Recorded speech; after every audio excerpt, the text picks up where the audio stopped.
impactful. So with that being said, I wanted to briefly introduce myself. My name is Yolanda Richards. I serve as an account manager working at ESRI, which stands for Environmental Systems Research Institute. And so we are a company that truly believes in the power of locational intelligence to make impact. And so some of you may be familiar with the work that we do, GIS, if that sounds familiar.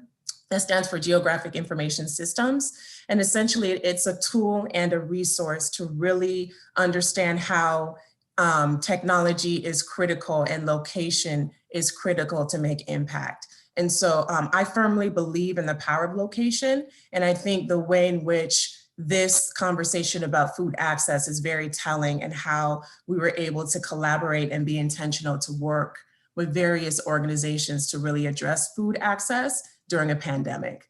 And so with that being said, what I wanted to do was kind of give an overview of how that came to be. And you have to bear with me. I can talk a lot. I talk really fast. So it's good that I'm being told to kind of slow it down. But if I am talking too fast, just ping me and let me know.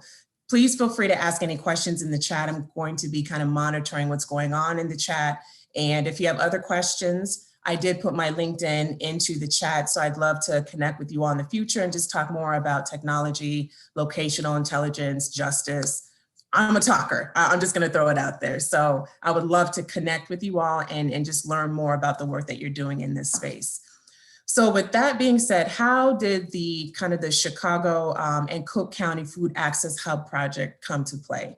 So as you all know, we're living in a pandemic. This is a hard reality that we all have had to deal with. And I think food access was a conversation that was critical in terms of how people can get access to food. I think that has always been a crisis, not only in Chicago, but in general as a whole. But when you add a pandemic to the conversation and the idea of how there were specific resources available in schools, right?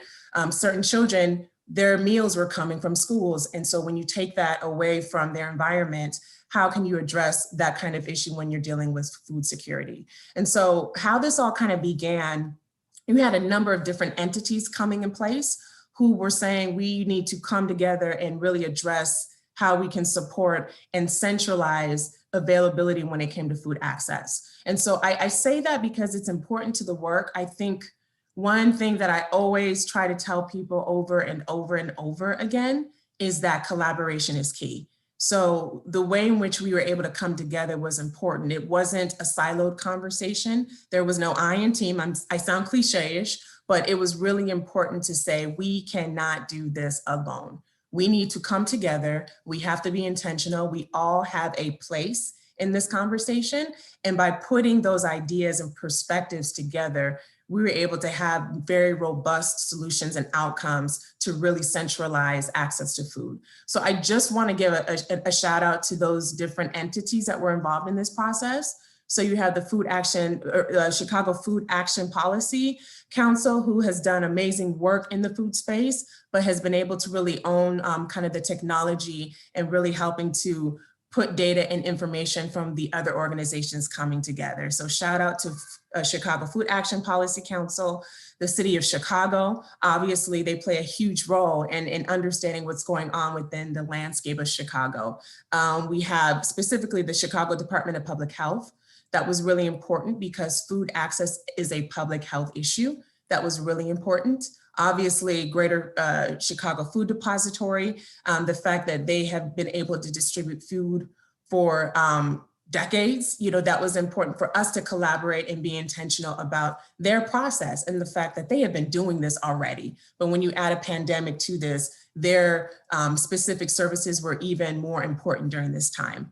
I want to talk about the universities that were involved. So you have Chicago State University, where you have Professor Daniel Block and his work, not only in geography, but how storytelling was important. And so I want to give a special kudos to him because this was something near and dear to his heart, and really trying to bring different people together from all walks of life to really support this work. Also, we had the University of Illinois, Chicago. Again, we had various entities there that were working on issues related to food health and justice. So that was really important. We had the Cook County Department of Public Health, right? Data was really key. And so they had a number of different data sets to really support this process.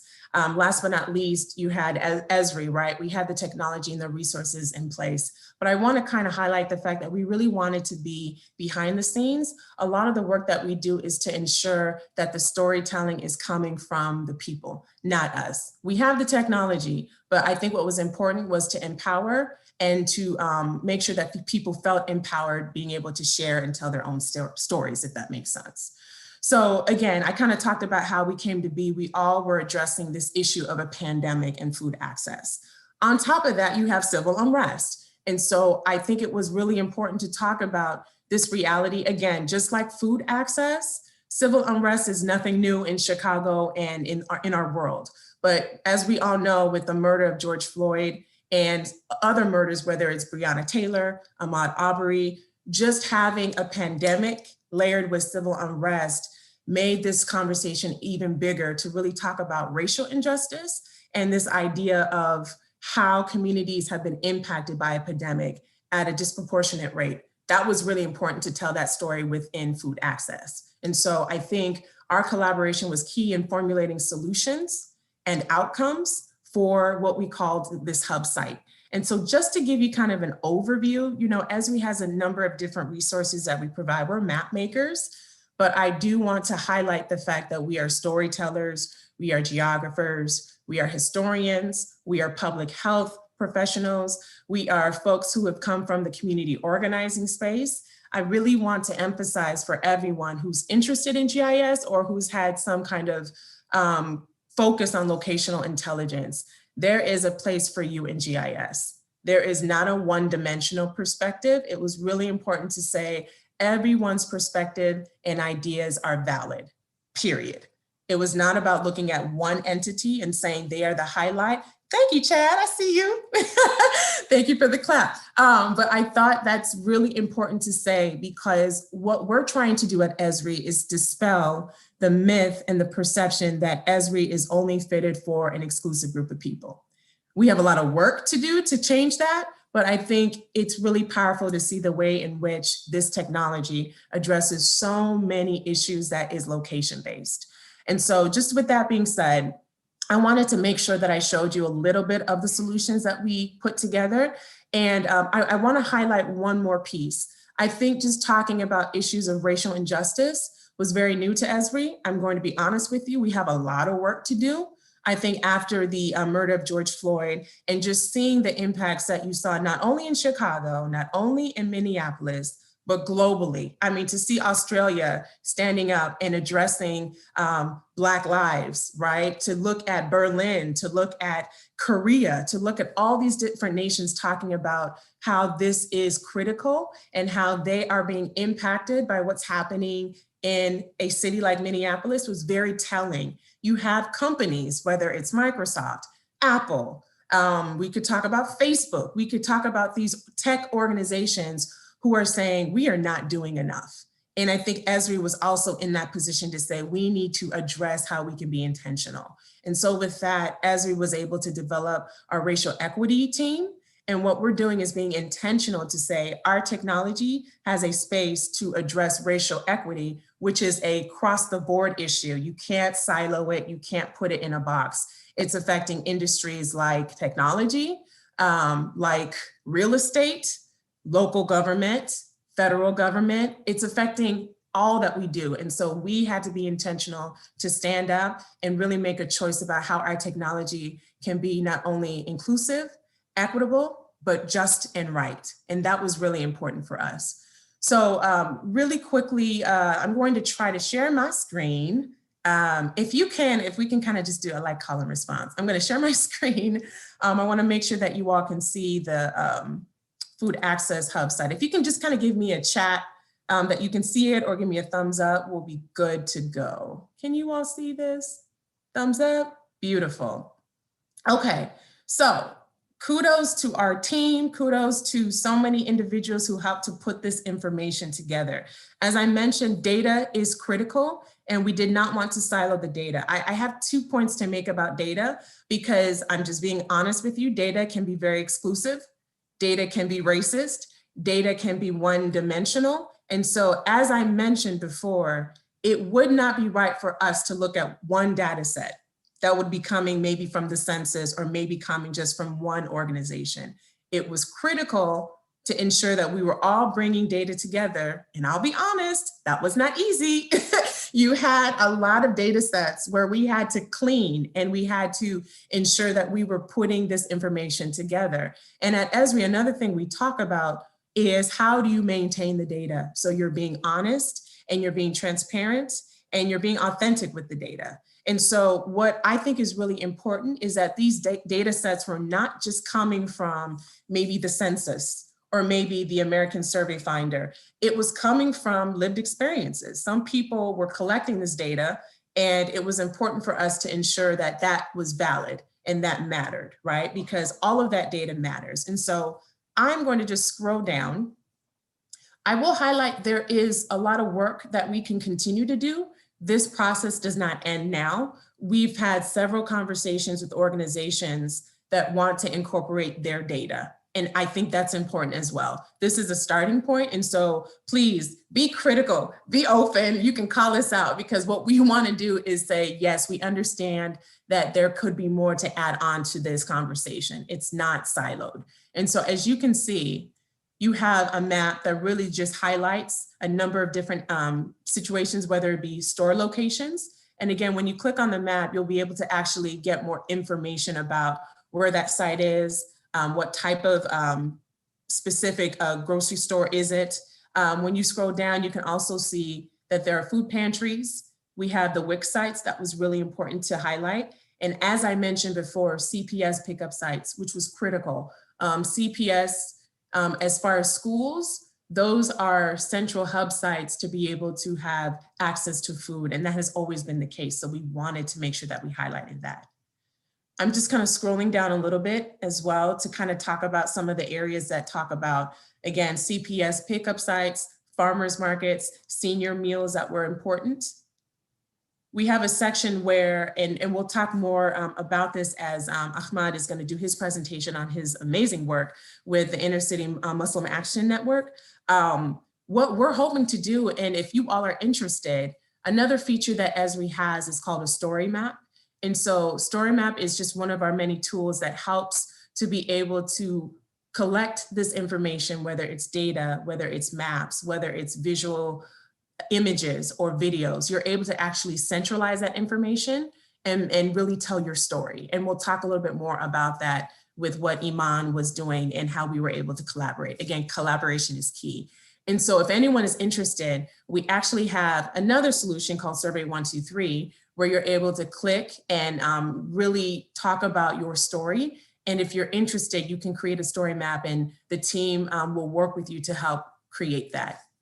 And again, this is just, again, the example of the Inner City Muslim Action Network. We're gonna get deeper into that to see what they have been doing for years. You know, again, they have been doing this work. All the technology is doing is to really share that with other entities. And so that was really important for ensuring that IMAN owned the story so that it wasn't coming from Esri. And just kind of scrolling down, you'll see the number of different organizations and departments that were part of this process, which was really important. And so with that being said, let me quickly just highlight a bit of the story map. And so with the story map, again, part of this conversation was about storytelling. So storytelling that was not coming from other people who were interpreting other people's work. That happens a lot. And so I think what was important about this process was to say, we know that people are doing this. We need to find those people, ask if they're interested in showcasing this work, and then putting it within our technology. And so StoryMap, as I mentioned, was really important for us to ensure that their story was told, but it was coming from the lens of them. So with the StoryMap feature, I'll just share that really quickly. I'm sorry, I'm talking way too fast. I apologize. And to think I talk faster than that, that's a problem. So just to make sure that we're on the same page, can you see the StoryMap? You should see food for life, food access in the wake of COVID-19. You all can see it? Okay, let me just make sure. Beautiful. Okay, so just to kind of briefly talk about this, because I really want to hand this over to Ahmad. I think the story behind this was really important. This is what you're seeing, a story map. And so we were fortunate to reach out to IMAN, and Ahmad has been kind of lead in this effort. All we did was take information that they've already had, and we were able to visualize it within our platform called StoryMap. And so I'm just going to scroll down. As you can see, a lot of this information was owned by them. The pictures were owned by IMAN. We were able to get information about just their footprint in Chicago, which is really beautiful. As you can see, I'm just scrolling over each kind of point, and it's a little bit slow, but you'll see that each point represents the footprint that IMAN has had in Chicago, which is just really powerful. What's really great about the technology is that it's user-friendly. And so with this site, we were able to upload YouTube clips that IMAN had and pictures that they provided to us. Again, all we did was literally get the information that they had, and we were able to take it and store it. I want to scroll down. You can see a lot of the different features. Just really quickly on this site, as I mentioned before, data is important. And I think data can do a couple of things. Data can inform for you to want to learn more and find and discover things, or data can help to kind of tell the story and you're kind of there. And I say that because what's important about this idea of technology, about data, about mapping, is that sometimes it's never ending. I don't think you just want to put information out there to say, this is what's going on. I think the power of map making, the power of data, is to expose and to discover and to try to understand how there can be other solutions based on the information that's coming together. So I show this because IMAN had information about their own data, but Esri also had information and data that we were able to align both data sets to say there's another conversation and a bigger picture going on. And so I just really felt it was important to highlight that, because the data sometimes is never an ending point. Sometimes you're discovering, you're being cognizant about other things that you may not have been able to address. It's always a constant process. And so I thought that was really important to see how data is never ending. So just really quickly, this is a quick map that comes from the data that IMAN shared with us. Again, they already had this data. I'm going to actually go and skip that because I think Ahmad can speak more to that. I think that's really important coming from him. I'll touch briefly on this slider concept, which I think is powerful, and I'm sure Ahmad will talk about it as well. This is one of my favorite features of StoryMap, because what we wanted to also do is talk about the realities of the disparities. I think for the most part, if we are either working in Chicago, we're addressing issues of social justice, we understand the conversation about a tale of two cities. We understand the history and the legacy of racial discrimination. We understand that redlining is deep in Chicago. We understand that there is a narrative about this city having segregated neighborhoods. We have an understanding of that to some degree. But I think when you show it on a map, when you show it visually, it just speaks differently. Some of us are visual storytellers. Some of us learn by hearing. Some of us learn by being able to express and hear, the power of spoken word. And I think this map is very telling, because it only shows you the realities of the disparities that are just very real in Chicago. And so just briefly, I'm going to just show you kind of the stark difference. This map that was, again, provided by IMAN shows the access to corner stores, vacant lots, abandoned buildings, major food and retail establishments. And this data is a little bit older, so it's coming from 2015, 2016 data. But as you can see, West Englewood, which is located on the south side of Chicago, you can see in the map, there's a number of various vacant lots that are in the area. Now, if I just change the slider, just looking at that one feature, now what we're looking at is Lakeview, which is located on the north side. And as you can see, there's only one vacant lot. There are 0 abandoned buildings. There are 2 corner stores. There are 6 major food and retail establishments. And so again, this is just a map. We could talk about how we can incorporate storytelling. We can incorporate all other kinds of data sets to tell the story. And I say that because storytelling is important. Looking at this information is very painful and it's very real and it's very authentic. And I think that's why it was important for us to have information that was coming from IMAN to tell this story, because I can literally just go left and right. I don't need to have words. I don't need to have anyone tell me anything. Just looking at the map speaks to a story.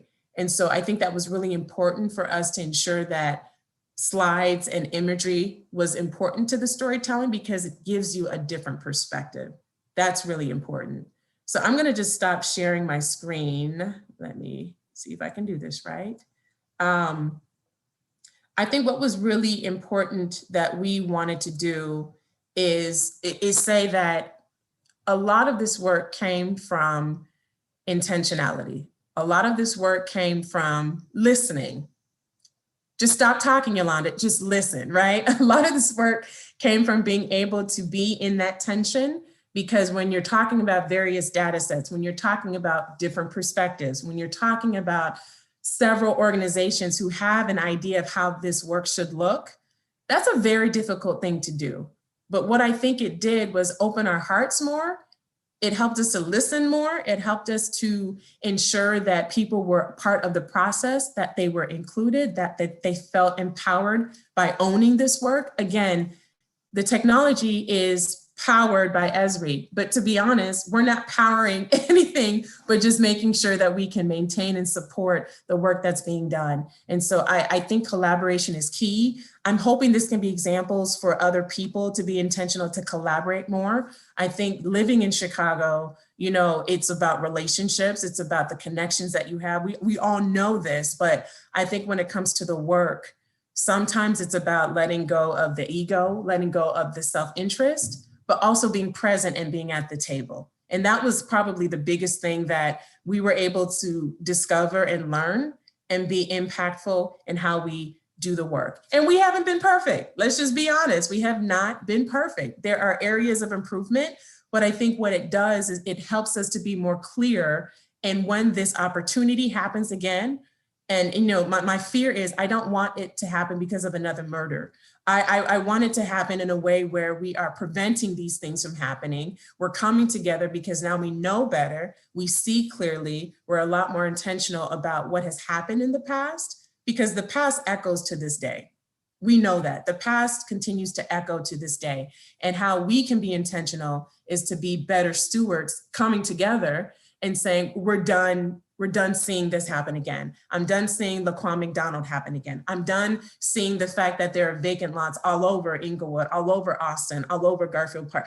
We're done. How do we say we need to do better? But the only way we can do better is if we collaborate, because your resources are going to help empower my resources, which will help empower other people's resources, so we can get stuff done.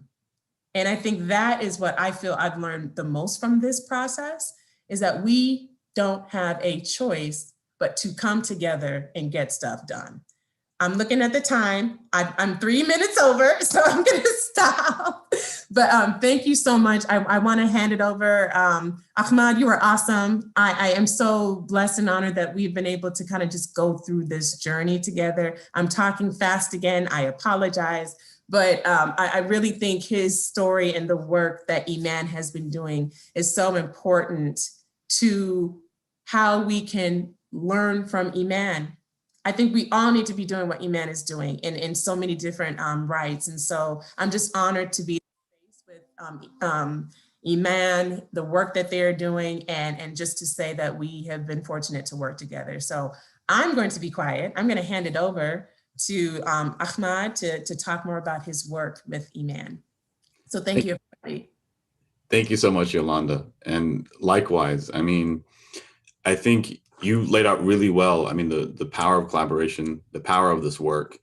And I think also there's something to be said about the level of conversations that we were having as we were collaborating. I mean, really, what's motivating you as a Black woman in tech, in mapping, doing this work? As you said, in any sector anybody finds themselves in, finding themselves needing to reassess how is the work that we're doing really relevant to making material changes to our lives.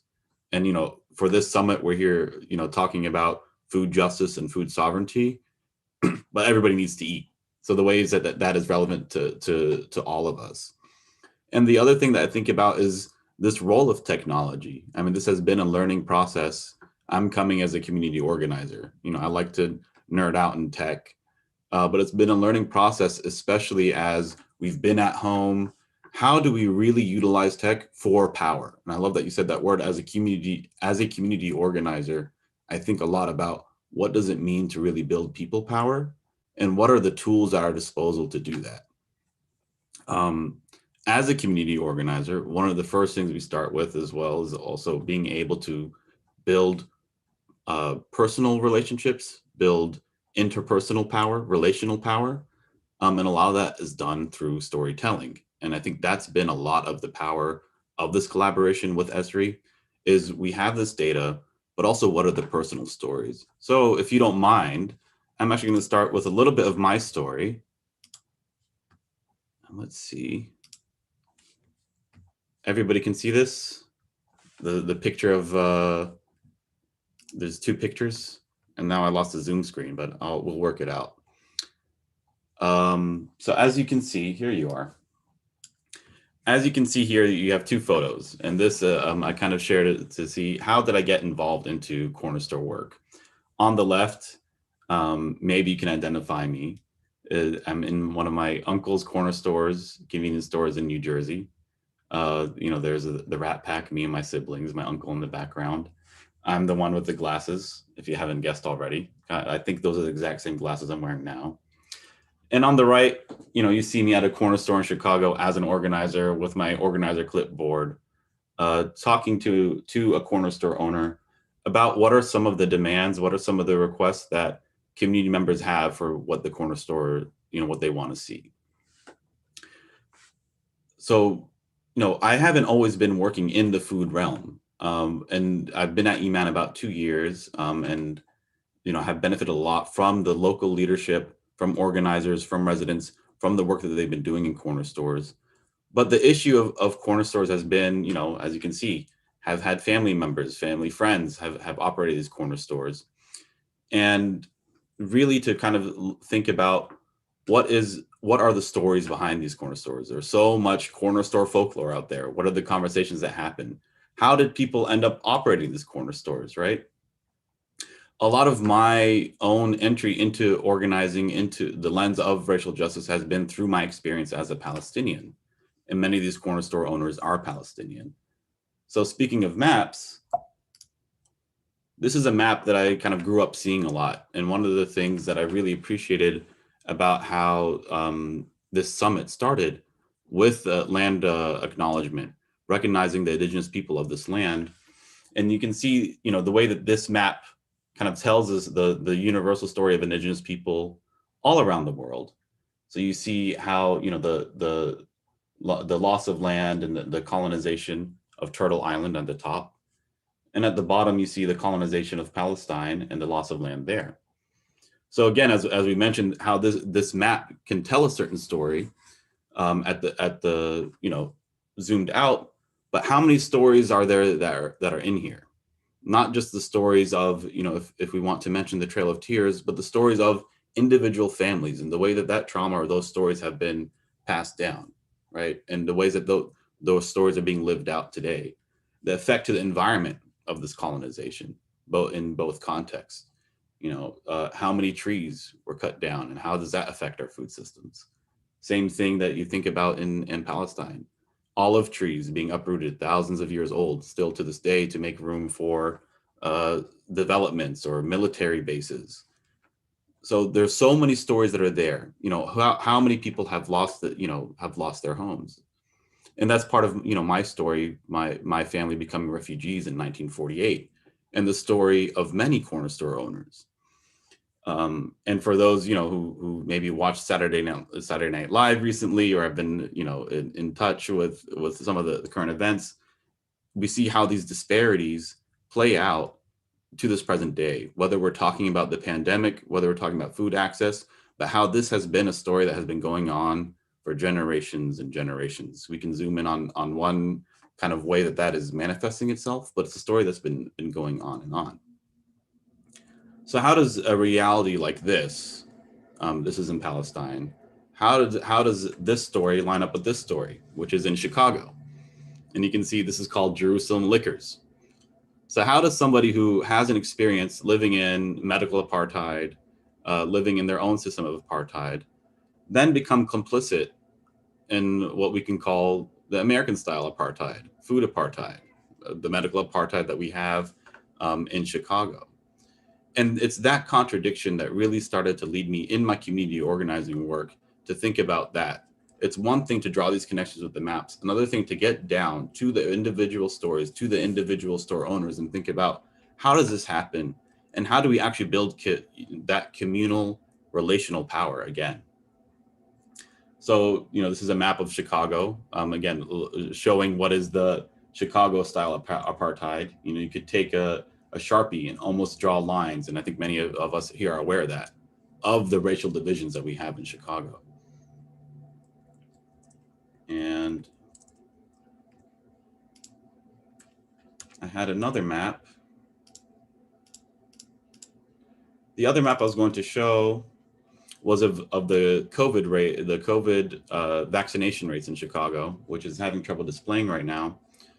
But as we know, and this is and now I'm struggling how to figure out, here we go. And just another example of the divisions that we see in Chicago, and how are we addressing that? So how are we addressing that? After that short story, we saw those maps. So what are the actual stories? What are the actual ways that we build that resilience and that we build that communal power to start changing things? And again, we have to do that together. So if I were to go,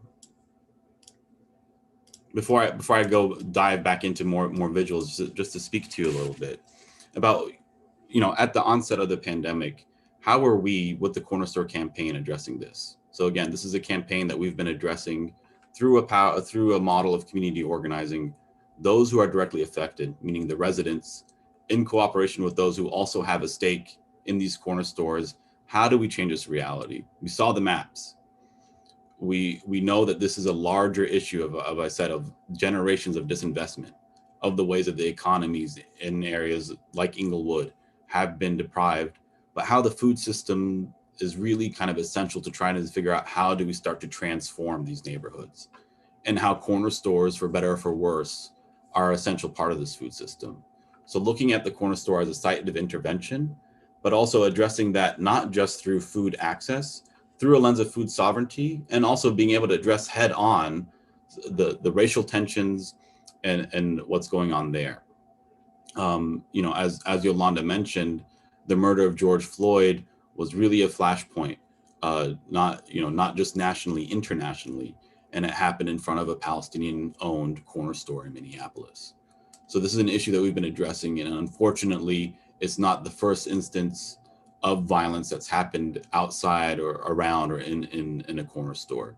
So already we see how when we're talking about food and food access, we're immediately already talking about racial injustice. We're already immediately talking about police accountability and how these stores in the community relates to the police.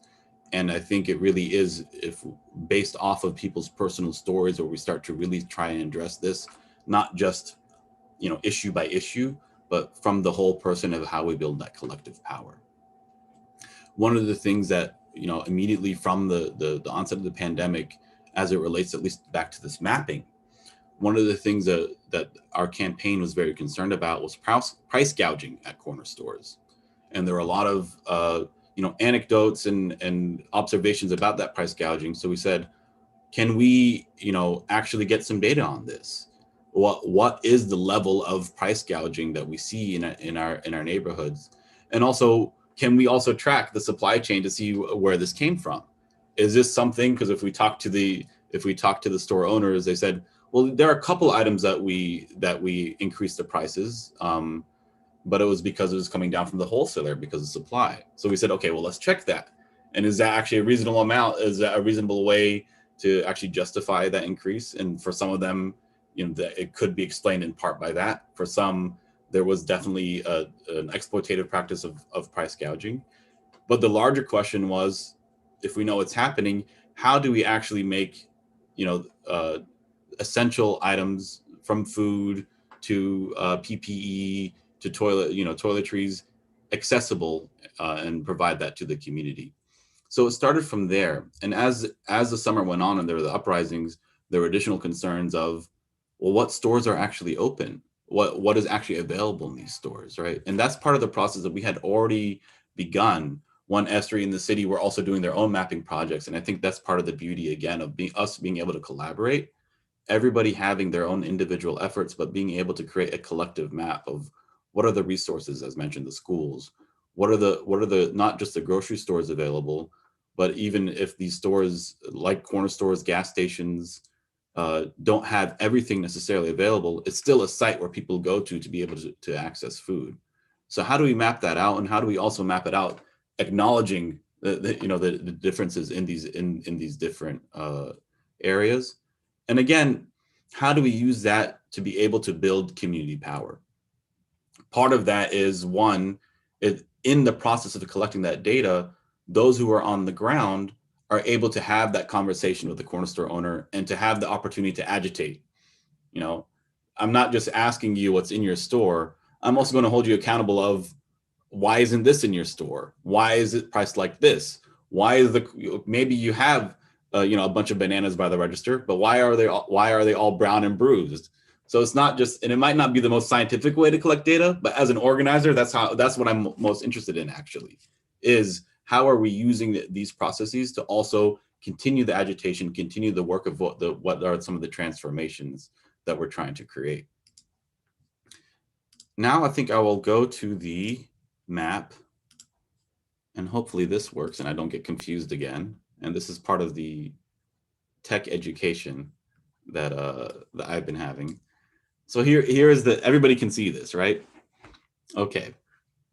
So this photo at the top is actually from a farmers market that IMAN runs. We suspended it because of the pandemic.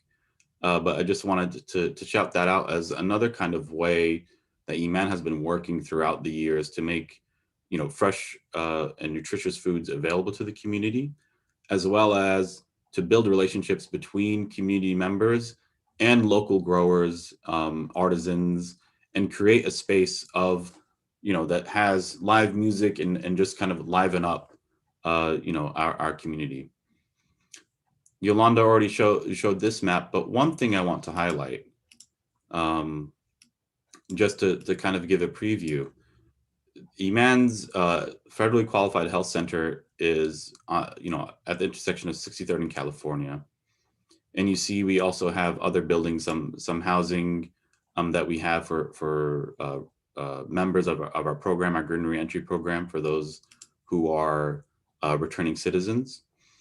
But another initiative, and that you'll see it further down the page, is our Go Green on Racine initiative that we've started with other partners in Inglewood, Teamwork Inglewood, Rage, EG Wood. The cornerstone or corner store of that project is the model corner store, the fresh marketplace that will be at 63rd and Racine. After years of agitating and trying to transform corner stores, which we are continuing, we've also worked up to finally create what is the model corner store that we would like to, the prototypical corner store that can be a proof of concept to any store owner that says, well, if I try to serve more nutritious foods or not rely on tobacco and lotto tickets and liquor for profit, if I don't have those things, I won't have a successful business.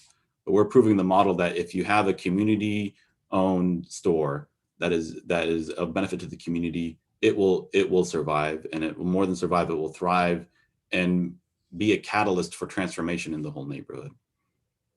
A recent development that's not reflected in this map yet is a food pantry that will also be opening up near this intersection, thanks to a grant from the Greater Chicago Food Depository, which will be set up as a choice pantry that will also create a food hub and make sure that the food is accessible to everybody.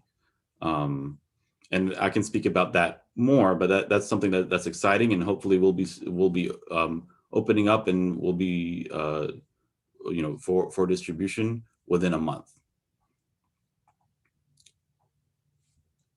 Now, as I try to scroll,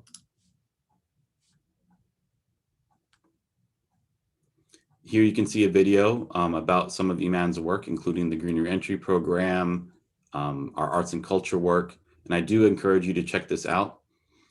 This is some words from our executive director, Ramina Shashibi, speaking about how we've been addressing COVID.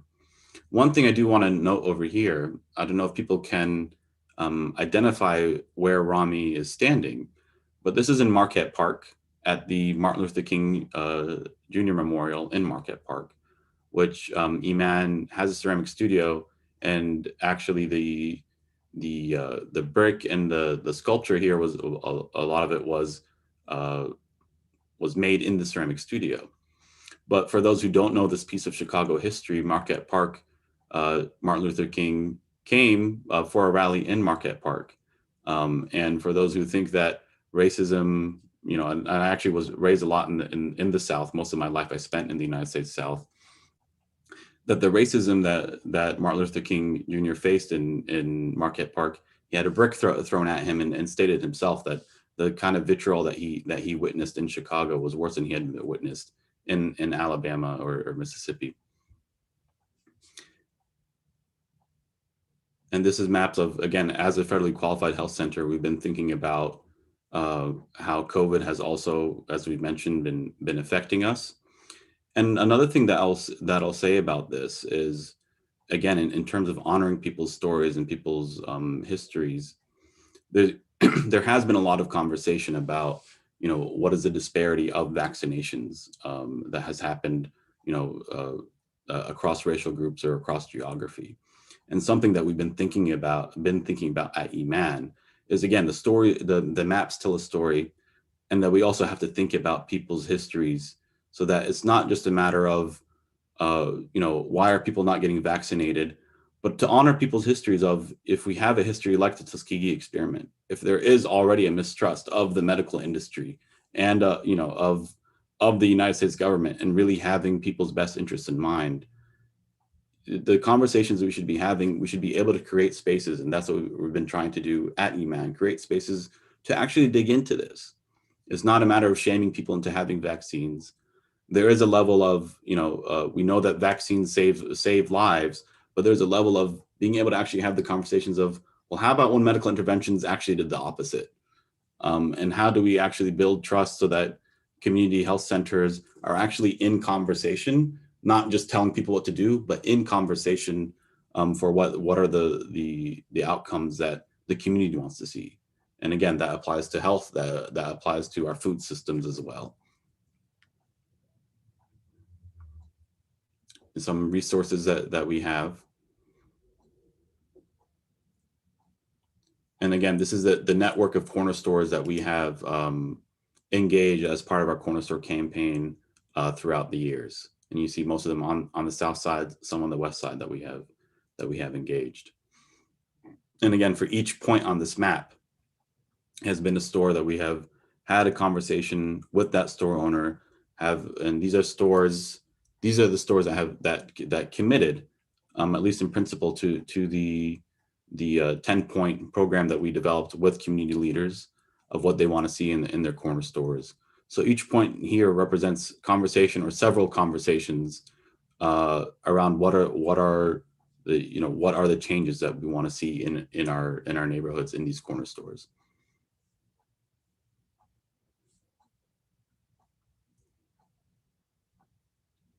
And over here again, just a kind of a blurb about what is, how community organizing works in terms of the power building model. And this map, I just want to, and I thank you for highlighting this map, Yolanda. And this is another map that when we developed it was one that was done block by block by community residents checking. And this is, again, it's not just a matter of what this map communicates, but the process of creating it, where community residents were able to get to know their neighborhood in an intimate way and get to see this finished product, to be able to see what are, how many empty lots are there? Where are the corner stores in our neighborhood, and what is the larger context that this issue that we're addressing is occurring. And this is just, again, kind of what I think all of us at the summit are invested in, looking at the food ecosystem as a whole.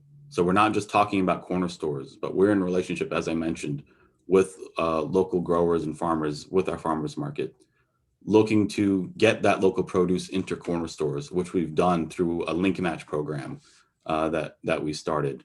So that's one that we had at our farmers market and piloted it at 2 corner stores. And as part of the requirement, a certain amount of the produce that is part of the link match program has to be from local sources. So and that is only possible because of the relationships that we've built throughout the ecosystem, connecting people again to the health center, how food is medicine, right? These are issues that we've all been working on, and honestly, through the sessions and through relationships that have yet to form, I would love to learn more and share. And that's what this summit is for. How are we sharing our best practices and our knowledge around this? And you can learn more about our Go Green on Racine initiative here, and also links to the website of what those plans look like. And then this is to address, as we mentioned, the uprisings that have opened that started this summer, the ways that we have addressed the issue of police brutality and larger structural racism that has manifested itself in so many different ways. And again, this has been a conversation that we've been having as part of the Corner Store campaign since its inception. And we at IMAN collaborated with an organization called Muslim ARC, the Muslim Anti-Racism Collaborative, to develop a curriculum to address this issue with store owners head on, in terms of how do we train store owners, how do we create spaces for store owners and community members to have the conversation of how do we actually make safe communities, how do we relate to the police, how do we hold store owners accountable for racism or for different business practices that may perpetuate racism consciously or unconsciously. And you can see here, these are YouTube clips from town halls that we hosted from last year as part of this development, and would encourage you to check those out if you're interested in how those conversations played out. And the last thing I want to end with, and this is something, again, this is also a work in progress. And one of the things that I hope to add more of, and that we do have, is testimonies from leaders on the ground. So I just wanted to have this closing word from Ms. Floretta Wallace, who's a resident of Chicago Lawn, a leader in our campaigns, and also a board member at IMAN as a federally qualified health center. So I tried the audio beforehand. I hope it still works. So I just wanted to hear some words from Ms. Floretta of what grounds her throughout this pandemic. What brings me joy during this pandemic is meditating on the promises of God, that He will never leave me or forsake me, that He will supply all my needs according to His riches and glory, and that nothing is impossible when you believe in God. The Lord is my shepherd, and I shall not want. As my days, so shall my strength be. I just think of all the things that God has done for me in my life, and all the things that He's going to do for me in my life. And it brings me joy, because if He did it before, He can do it again. I think one of my favorite promises of God is Romans 8:28. And we know that all things work together for the good of those who love God, and to those who are called according to His purpose. I just keep the faith. God is. So thank you. And I wanted to insert that into the space because I think some people may shy away from talking about God or talking about spirituality. But IMAN, it's the Inner City Muslim Action Network. I'm Muslim, many members are Muslim, but many members come from many different faith communities. And I think just that rootedness in faith and spirituality is a lot of what grounds and motivates many of us.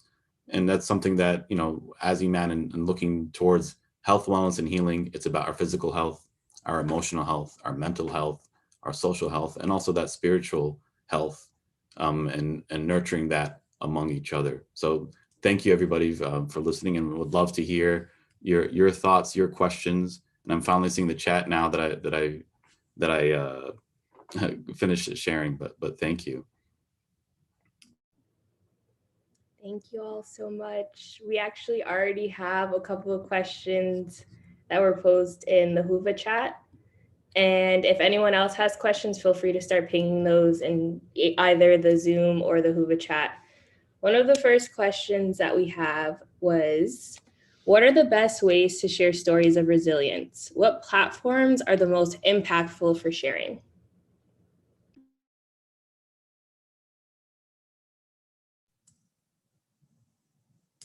I'm sorry, I was catching up with the chats. Can you repeat that question really quickly?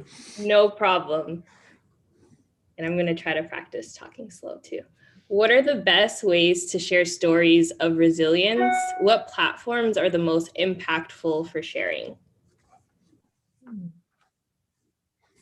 Yolanda, do you want to take a stab at it? It's funny because I'm being biased. I'm hoping that Esri can be a channel for that.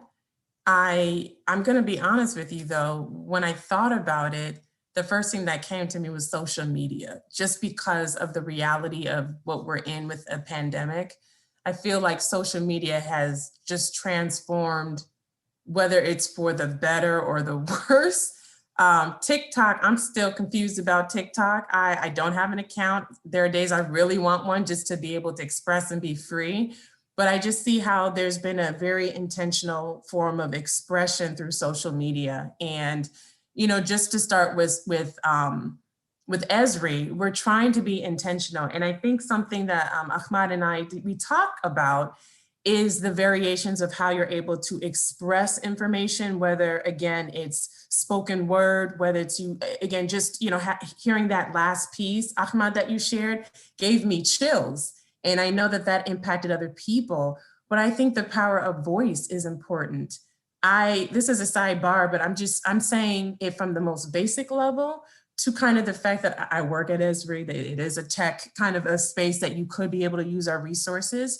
I'm also a photographer, and this is kind of like, I'm sharing this news with you all. It's supposed to be a surprise, but I feel very compelled to share. I'm actually launching a photo series next week, and it's focused on Black women. And I did a photo series last year that changed my life.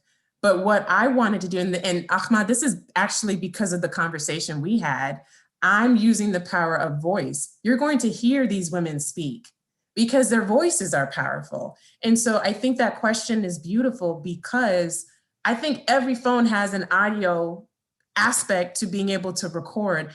All of these recordings I did were on my phone, and I get chills just replaying what they shared. That's one example. So I think the power of voice, whether it's spoken word, whether it's being able to make sure that you hear people speak, does something very drastically different than maybe a written form. For some people, written form is important. You know, subtitles are becoming more important now for our, you know, hearing impaired community. That's important as well. So I don't want to say one is better than the other, but I think the audio, being able to hear people's emotions is critical. Going to Esri, you know, one thing, and I promise I'll be done, we were really fortunate to be part of the city of Chicago's Together We Heal initiative. So if you aren't familiar, the city has a specific division within the mayor's office called the, racial justice, equity and racial justice team. And that is led by Candace Moore, who has been doing some phenomenal work. They had a summit that took place about 2 or 3 weeks ago. And shout out to my colleague, Anna Ross. I don't know if she's on the call, but she helped to really put some information together. So we used a tool called the Experience Builder. And I'll be honest with you, the questions were very basic. They're focusing on healing. And, you know, Ahmad talked a lot about land. I think there's a real conversation about how you heal within the land, within people, within the built environment. the question just about healing, it was transformative. You had a lot of people, over 600 people replied to a survey that we're able to locationalize where people are from, to say, wow, folks on the West Side are saying, we're not doing enough. But then to see how people were responding on the North Side, they also said, yeah, there are some issues going on that we need to address. It was nuanced, but just to be able to use a tool that Esri has with the experience builder, but then also, and I'll put it in the chat, we also had a survey just to really be honest, like, what do you feel about racism in Chicago? And people were very transparent. And so I think those are at least some examples from the Esri standpoint that we are trying to be more intentional about surveying. And surveys are weird, I'll be honest, surveys can be interesting and nuanced, but just to get public sentiment about how people are feeling is important. And the experience builder, you'd be shocked at how open people were to say, Chicago needs to get it together. But I also think StoryMap is one solution. We have, I just showed you all the hub site. The hub site is a community engagement tool. But I also want to be open about access and the availability of some of these resources. We try to make sure that these resources are available. And whether it's through a channel like the City of Chicago, we want to be intentional about that. But I would also push on social media, where I'm seeing some really powerful things happening with social media to be honest about what's going on, to videotape. Unfortunately, videotapes have had a very stark, harsh reality of what's happening in particular communities. And so I think it's just more of how you're able to utilize it in a way that can be impactful and transformative. Yeah, I want to echo everything that Yolanda said. And we've been trying different social media, Instagram lives or having Zoom sessions or, there's Clubhouse now, different kind of social media like it. And I think StoryMaps has been interesting to work with. One, it's very intuitive. I mean, the clip that I shared was pulled from our social media. We were able to pull different things, so to be able to centralize some of that. But another thing that I want to emphasize, and I think just the classic way of sharing stories of resilience are just one-on-one conversations, whether it is through a phone call or a safe way of being able to have that conversation. And it's those kind of like one-on-one conversations of being able to share our stories of resilience that are kind of links on a chain, right? And the stronger each link is, the stronger that whole chain is. And it's really kind of the building block of how we build that power. And I think it's also because in that one-on-one, you're also developing a relationship. I think it is powerful to be able to tell a larger story, but when you're actually invested in the other person, you're going to continue to be able to build together. So there's one thing to be able to learn from somebody's experience. It's another thing to be able to share your stories and really start to create that collective that will more easily translate into action.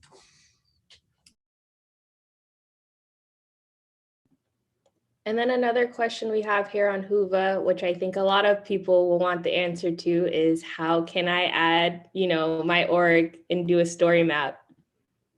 And I'll post the link right now where you can submit those.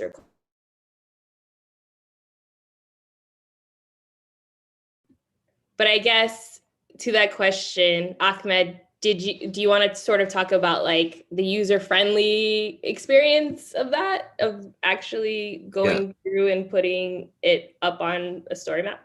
So two things I'll say. One, it's very user-friendly, very intuitive. You saw there was a lot of things I was struggling with tech-wise, but I was still able to update some things on there. The other thing I can say, Yolanda and the team there are super, super helpful in terms of even trying to start to outline and think about what is the best way to utilize all the tools that are on StoryMaps, to be able to talk through what would be relevant ways of telling our story, and connecting it to data sets that they have to be able to connect it to maps and data sets that they have as well. So I think overall the process in terms of the platform and also the team, especially, I can't praise Yolanda enough for the ways that she's helped, and the labor that she put into making this story map the way that it is, and the different kind of tools that are in there. So overall, the experience has been great. And I think it's great that it's connected through a larger city initiative. And it's been an honor that IMAN could be, one of the first examples to do this. But I think really if we're starting to build a resource hub for organizations, for residents to know where to access food, and as well as, what are, some of the stories of resilience and resistance that exist in the city as well.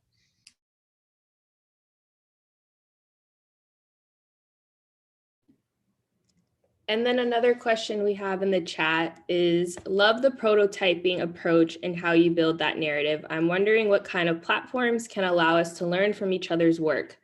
What do we need to build new narratives to transfer not only the knowledge, but also the wisdom that accumulates?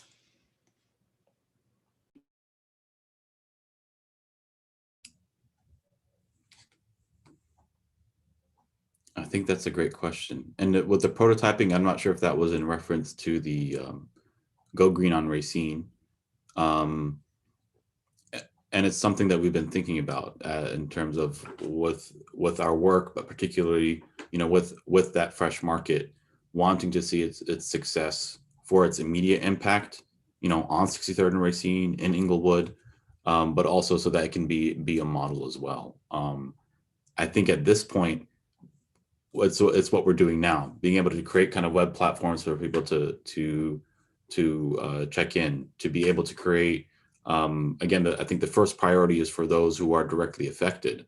So being able to create a network, as I mentioned, with those corner store owners, so that they are in tune with the work that we keep up with them, with residents, to be able to have forums of what they want to see in the market, what is working, what is not working for them. I think once that initial model and prototype, prioritizing those who are most directly affected, the other levels of how we effectively share these models and insights, I think that's part of what summits like this are for. I think other creative ways of engaging, I can't pretend to have the answers. I think we're working it all out together.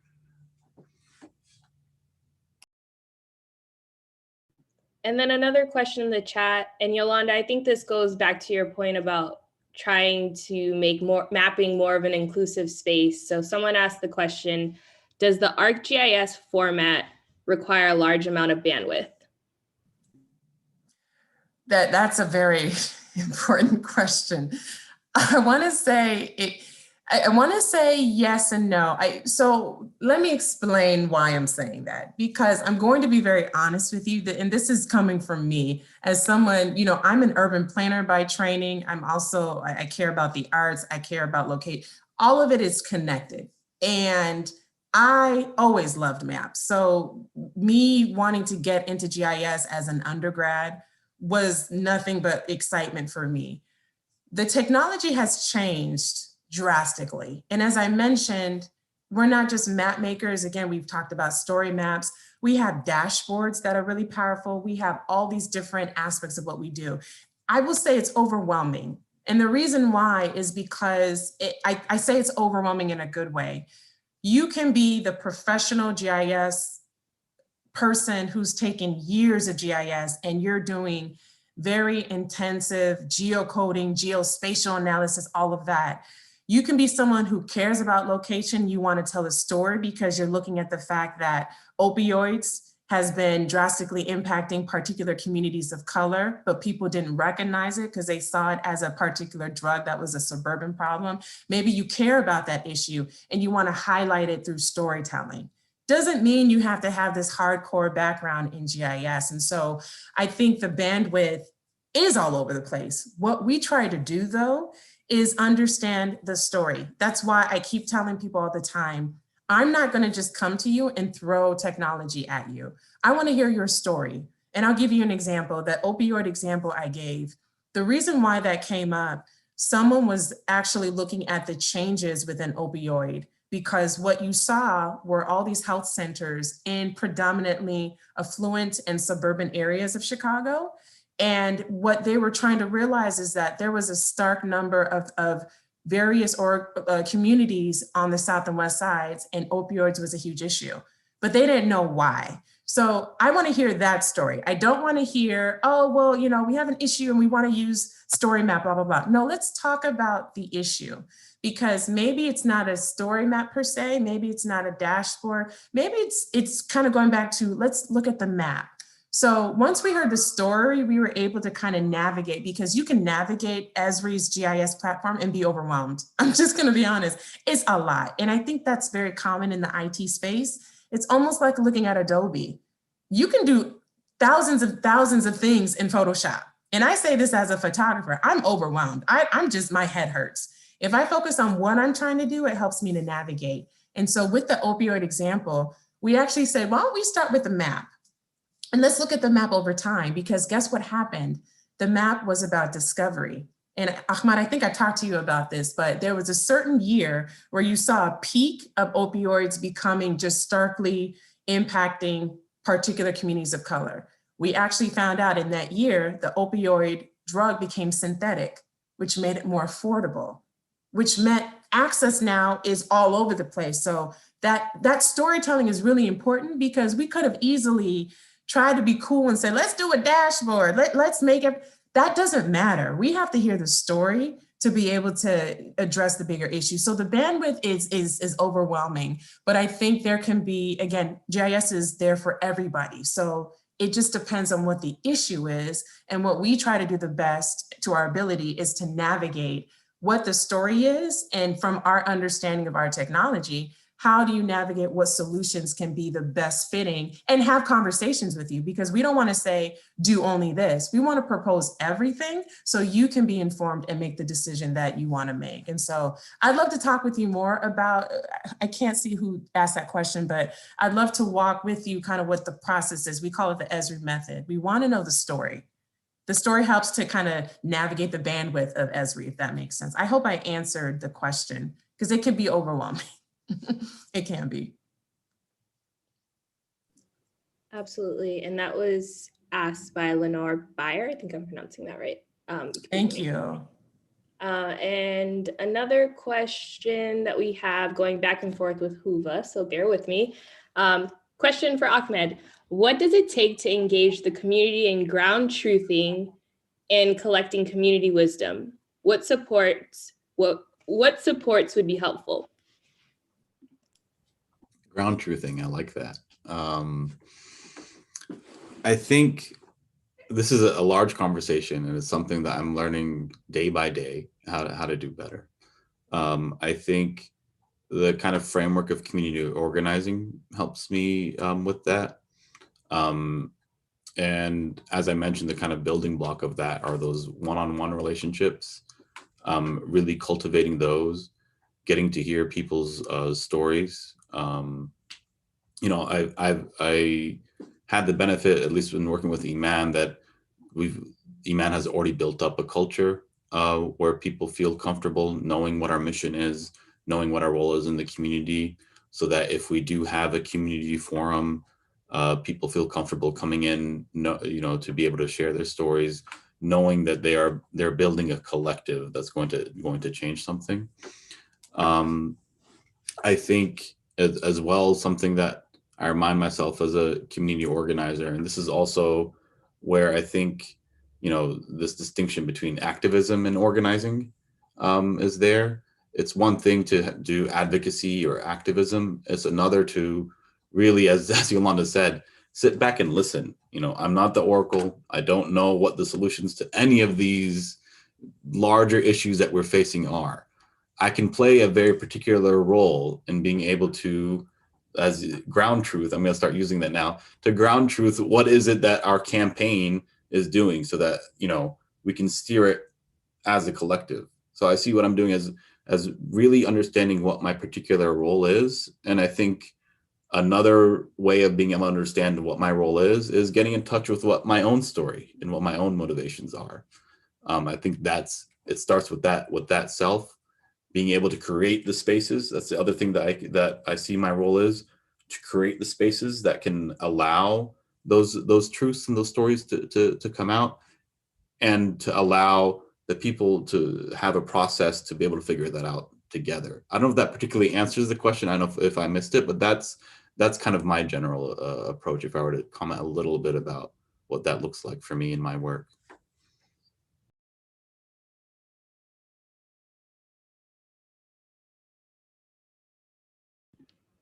And then, thank you for that. Another question we also have is, have you ever been a part of a project that encouraged community members to themselves add infos, photos, stories, datas, etc., directly to the map or story map? And I guess like explaining, if so, what that process was like. I can say very quickly. So for this one, you know, I had a lot of support from Yolanda and from Esri. I shared the login, you know, with you know, different leaders in the campaign and community residents. One thing that I will say, and this is, I think, another just kind of reality we have to confront. For some people, they might not be interested in, you know, whether it is in the tech or not having the access. So I think one thing is that this can be used as a tool to increase tech literacy, but also to acknowledge for some folks, you know, they might not be as invested or, you know, as interested in getting in and doing the editing. And for others who, especially in a pandemic, if they're at home and are into tech, this is something that they want to contribute to. And it is a goal of mine to figure out, and I'm glad this question was asked, you know, how do we have more of that direct kind of involvement in editing into the page? And as I said, it's still a work in progress. So, you know, how do we get some more of those personal testimonies? And also, again, it's larger questions of, you know, what are we trying to accomplish by sharing these stories? Are we just sharing our story just to, you know, for branding purposes, or are we trying to continue, again, as my mind, how is this contributing to building that collective power? So I think, you know, those are some of the larger questions I think about as we're doing this as well. Just to add on, I love that you said that, like, what are we trying to accomplish? Because, and again, speaking from the Esri perspective, it wasn't about, like, it's not really about us. And we're trying to be very intentional to say, we were talking about collaboration. IMAN's story was important. We, you know, maybe there's a certain piece that says powered by us. We really don't care about that. And I think, Ahmad, you brought up a good point about not only just what, you know, what are we trying to accomplish? There's multiple outcomes too. I think one of the things that Esri would love to see, and, you know, we've talked about this with education of the technology. I'll be honest with you, it would be beautiful to see community residents who take interest in technology and want to learn the skill. And I don't say that just because of our benefit. I say that as a skill set, as an opportunity to advance maybe your career. That's important as well. And I think what we try to do, we want to help and support, but we want to educate and make sure that people are empowered to know how to do it themselves. We can continue to help and build story maps, but we would actually be winning and succeeding if we just gave people access to it and they did it themselves. We can provide the training, we can make sure you have all of the resources, but that accomplishment question is important because we've talked about Esri doesn't need to be making this stuff. We're hoping it's user-friendly. We're hoping we can provide training and resources for the people who are interested, because it's more powerful if it's coming from young people, if it's coming from community organizers, if it's coming from people who actually know the story and they know how to actually build it through the platform. That's a win. So I think the accomplishment point that Ahmad brought in is important. There's so many, you know, pieces like, what are you trying to accomplish? So.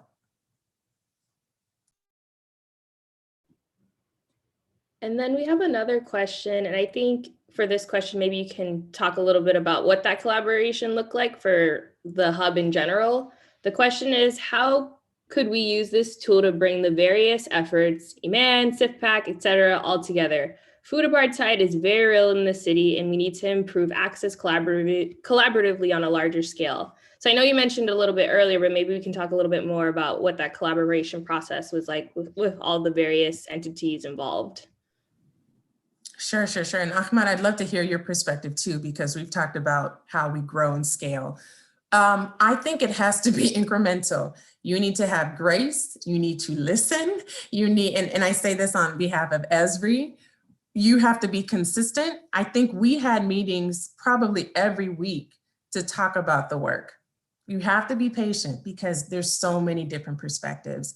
We were cautious about making it too big, but then there's the question about, are we being exclusive? Because not everyone, that's always an issue. And I'm always mindful of that. I think in the back of my mind, it's like, we need to be inclusive. But if we add 80 other people to the conversation, I think you water down kind of the goals that you want to be able to achieve. What you can do is create subgroups. You can actually create phases. So going back to that point, I think incremental is key. We came together, we tried to at least address an issue of locating and centralizing this information. That spurred a number of different conversations for another piece. We've talked about, the research and academia aspect of this work. How do they get involved? Maybe that's a second wing to how we're able to move forward. We've talked about ownership of using the technology. How can folks who are on the ground doing this work learn how to use this technology? So Pandora's box opened, but what we did was to say, we have to give ourselves grace. We're hoping other people can give us grace. We're still trying to figure out how we can do this and be inclusive, but we welcome the feedback. I think we had to welcome the feedback and own the fact that we were going to mess up, but we are going to be intentional about saying academia may be important, or maybe the conversation about like grocery stores, that was a big one. You have the chain kind of conversation, then you have the local food stores that don't get the recognition that they should get, right? And again, ownership from the community as opposed to maybe a Target or a specific store that hasn't hired locally, and that's a problem there, but they have access to being on this map. That's a problem. So those kind of conversations came into light where we said, okay, we need to change it up and figure this out. So I think incremental steps are key, but knowing, as I mentioned before, it's not just about the data stopping there.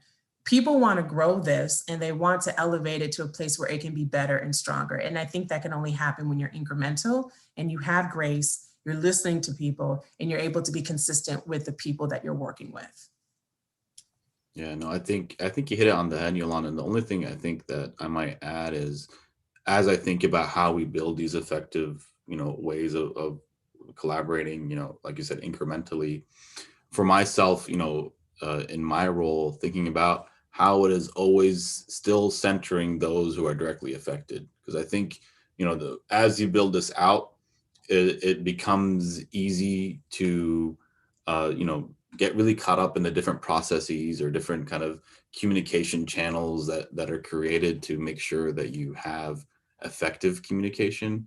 And then you might get lost in the sauce. And then it's like, okay, but how does this work actually, look on the ground, and how does it actually reflect, what are the interests and material, changes that you're trying to make for whatever issue that it is that we're addressing.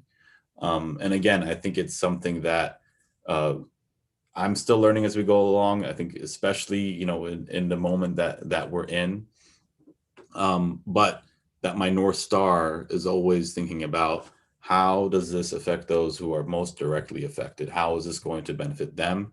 And that's also in terms of how am I,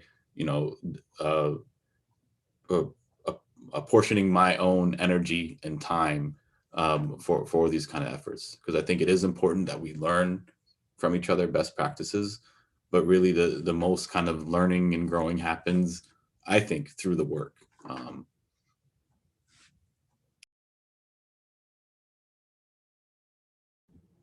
Perfect. So I did a last call for questions, and I think you all did a good job because I don't think there are any more.